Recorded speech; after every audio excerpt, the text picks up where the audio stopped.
ஆசிரிய நண்பர்கள் அனைவருக்கும் வணக்கம். இன்றைக்கு ஒரு முக்கிய தகவல், அதாவது ஆசிரியர் தகுதி தேர்வு தாள் 1 மற்றும் தாள் 2ற்கு விண்ணப்பித்த தேர்வாளர்கள் அனைவரும் தேர்வில் வெற்றி அடையணும் அப்படின்னா நீங்கள் எந்த புத்தகத்தை படிக்கணும் அப்படின்றது தான் இந்த வீடியோவில் பார்க்க போகிறோம். வீடியோக்குள்ளே போகிறதுக்கு முன்னாடி நீங்கள் நம்ம சேனலுக்கு நியூ வியூவராக இருக்கீங்க அப்படின்னா கண்டிப்பாக ஒரு சப்ஸ்கிரைப் பண்ணி பக்கத்தில் இருக்கக்கூடிய பெல் ஐக்கானை கிளிக் பண்ணிக்கோங்க. இப்போ ஃபஸ்ட்டு வந்து பார்த்திங்க அப்படின்னா மொத்தம் 150 மதிப்பெண் நமக்கு வினாக்கள் வரும்.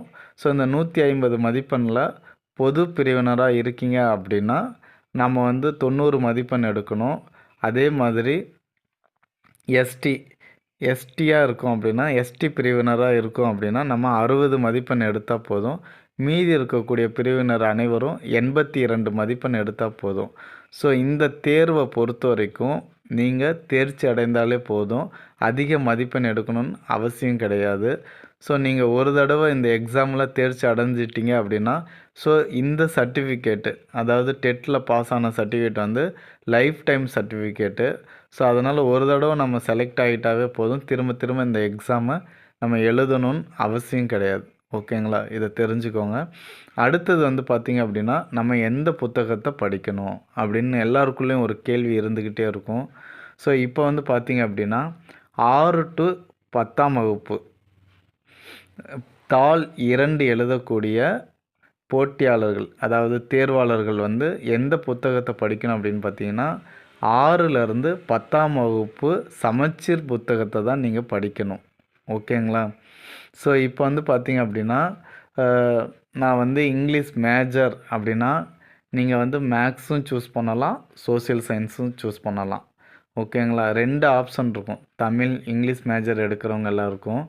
அதாவது என்னென்னா இப்போ பேசிக்காக பார்த்திங்கன்னா தமிழ், இங்கிலீஷ், அடுத்தது வந்து பார்த்திங்கன்னா சைக்காலஜி, ஒவ்வொன்றுலேயும் 30 மதிப்பெண், மொத்தம் 90 மதிப்பெண். மீதம் இருக்கக்கூடிய 60 மதிப்பெண் வந்து பார்த்திங்க அப்படின்னா மேக்ஸ் வித்து சயின்ஸு இல்லைன்னா சோஷியல் சயின்ஸ்.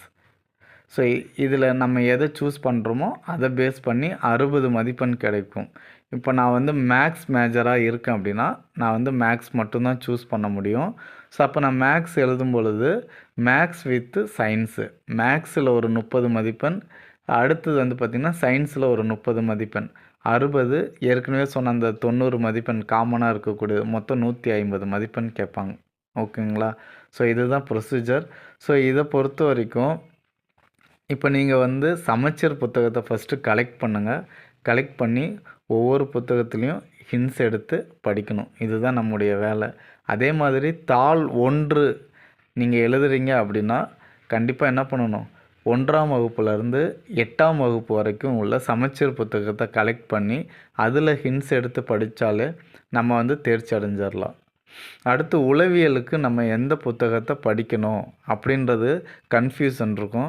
ஸோ இப்போ வந்து பார்த்திங்கன்னா இது வரைக்கும் கேட்கப்பட்ட தேர்வுகளில் உளவியலில் அதிகப்படியான வினாக்கள் எந்த ஆத்தருடைய புத்தகத்திலேருந்து கேட்டிருக்காங்கன்னு பார்த்திங்கன்னா நாகராஜன் புத்தகம், இல்லைன்னா மீனாட்சி சுந்தரம் பிள்ளை. ஸோ இவங்க 2 ஆத்தர் புக்கில் இருந்து தான் அதிகம் கேட்டிருக்காங்க. ஸோ மேக்ஸிமம் இந்த 2 ஆத்தரில் நீங்கள் சூஸ் பண்ணி புக்கை வந்து வாங்கி படிங்க. ஓகேங்களா? ஸோ கண்டிப்பாக நம்ம தேர்ச்சி அடைஞ்சிடலாம். இது வந்து ஒரு முக்கிய தகவல். அதற்கு அடுத்தது வந்து பார்த்திங்க அப்படின்னா நம்முடைய சேனலில் இந்த ஆண்டு நீங்கள் தேர்ச்சி அடைவதற்காக நாங்கள் உங்களுக்காக ஹிண்ட்ஸ் தயார் பண்ணி வீடியோவாக மேக் பண்ணி போட போகிறோம். அது மட்டும் இல்லாமல் ஆன்லைன் டெஸ்ட்டையும் நாங்கள் வந்து ஃப்ரீயாகவே கண்டக்ட் பண்ண போகிறோம். ஓகேங்களா? ஸோ அதனால் நம்ம சேனலை சப்ஸ்கிரைப் பண்ணுங்கள். உங்களுக்கு உறுதுணையாக இருக்கும் அப்படின்னு நம்புங்க. கண்டிப்பாக நீங்கள் தேர்ச்சி அடைவதற்கு நாங்களும் ஒரு சிறிய பங்களிப்பு அப்படின்னு நினச்சிக்கோங்க. All the best. Thanks for வாட்சிங். Now thank you to all.